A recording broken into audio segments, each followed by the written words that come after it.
글로벌 외신 브리핑 송담입니다. 첫 번째 소식입니다.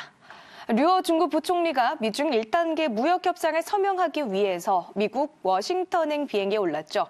미국과 중국의 관계, 이제 핑크빛 기류가 감도는 걸까요?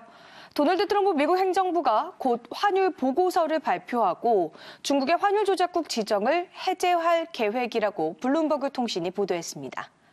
이 보도가 맞는다면 작년 8월 환율 조작국으로 전격 지정한 이후 5개월여 만에 미중 간 1단계 무역 합의 서명에 맞춰서 해제되는 것입니다. 블룸버그는 보고서 발표가 미국과 중국의 1단계 무역 합의 마무리에 따라 연기되어 온 것이라면서 이 환율 조작국 지정 해제가 이번 주 미중 무역 합의에 있어서 장애물을 제거하는 것이라고 평가하기도 했습니다. 폭스 비즈니스 역시 복수의 소식통을 인용해서 미 재무부가 1단계 무역 합의 서명에 앞서서 환율 보고서 배포를 통해 중국을 환율 조작국에서 제외할 것이라고 전했습니다. 그러면서 공식 발표는 미중 1단계 무역 합의 서명이 예정돼 있는 15일 이전에 있을 것이라고 설명했습니다. 한편 미 재무부는 이와 관련해서 논평을 거부했다고 합니다. 트럼프 행정부는 환율 조작국 지정을 유지하는 대신에 올해 8월 해제 가능성을 열어두고 모니터링을 계속하는 방안도 한때 검토했다고 블룸버그 통신은 덧붙였고요. 미 재무부는 작년 8월 5일 중국을 환율 조작국으로 전격 지정했습니다. 다음 소식입니다. 또 이란과 관련한 소식도 살펴봐야겠죠. 이란 혁명수비대 사령관인 이 솔레이마니 지난 3일 이라크 바그다드 공항에서 미국의 공습을 받아 사망했죠. 이란의 공격으로 미국인이 사망할 경우 이란 군인 실세 이 가셈 솔레이마니를 살해한다는 계획을 작년 6월에 이미 조건부로 승인했다고 미국의 MBC 방송이 보도했습니다. MBC는 5명의 전현직 당국자를 인용해서 솔레이마니 살해를 위한 어떤 작전도 트럼프 대통령이 최종 승인한다는 조건을 붙여서 이같이 결정했다고 전했습니다.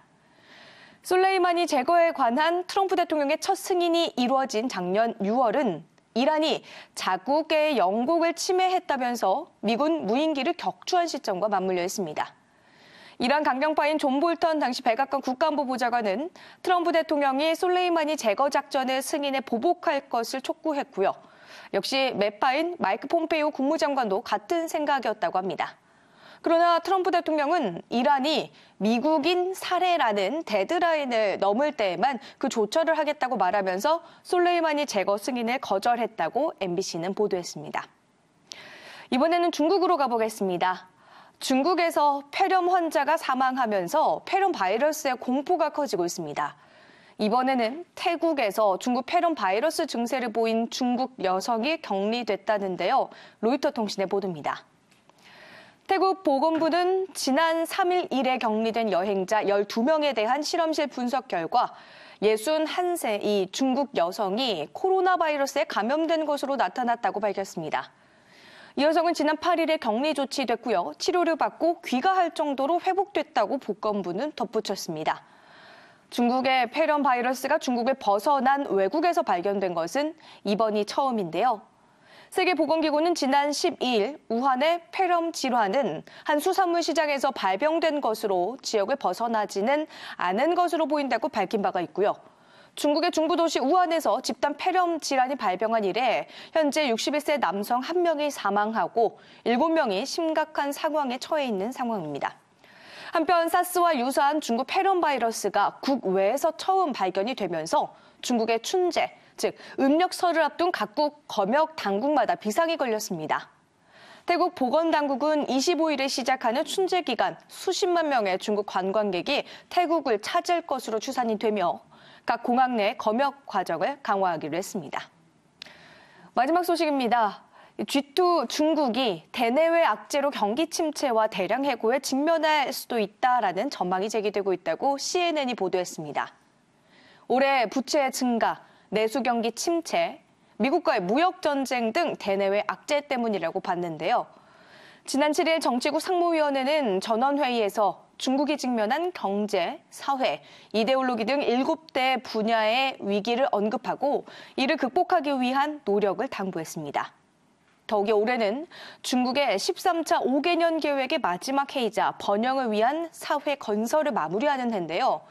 이를 달성하기 위한 모든 노력을 주문하기도 했습니다.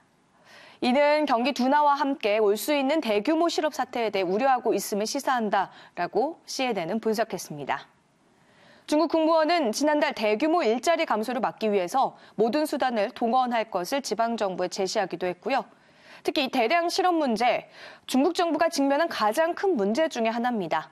중국의 공식 실업률은 최근 몇 년간 4에서 5% 사이를 맴돌고 있지만 정부는 고용을 정상적으로 유지하기 위해 매년 1,100만 개의 새로운 일자리를 창출해야 한다라고 말해봤습니다. 오늘 글로벌 외신 브리핑 준비한 순서는 여기까지입니다. 저는 다음 이 시간에 돌아오겠습니다.